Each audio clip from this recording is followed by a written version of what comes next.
L'objectif est d'amener les États-Unis à réintégrer l'accord nucléaire dont ils se sont retirés il y a près de 3 ans et de mettre fin aux sanctions économiques punitives et, en même temps, de forcer l'Iran à se conformer.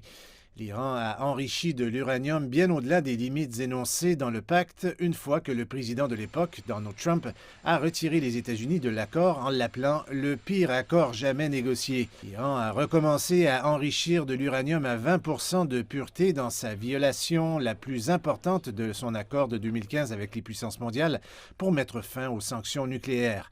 Les pourparlers pour rétablir l'accord connu sous le nom de Plan d'action global conjoint débutent la semaine prochaine.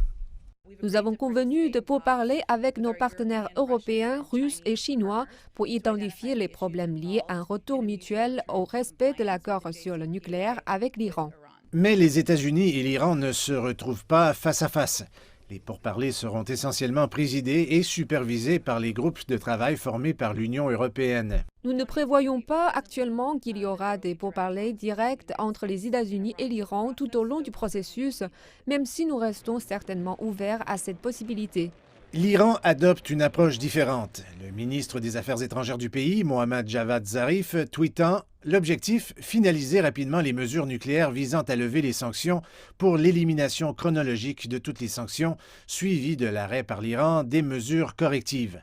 Pas de rencontre entre l'Iran et les États-Unis. Inutile. » Cela a été une sorte de ballet diplomatique délicat pour arriver à ce point.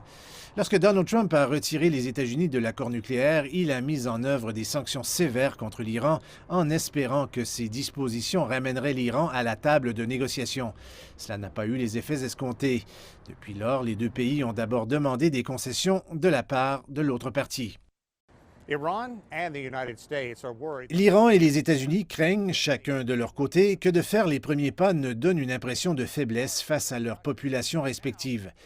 Les diplomates impliqués dans les discussions disent qu'il semble que tout est sur la bonne voie maintenant, mais aller de l'avant ne sera pas facile et nécessitera des efforts importants.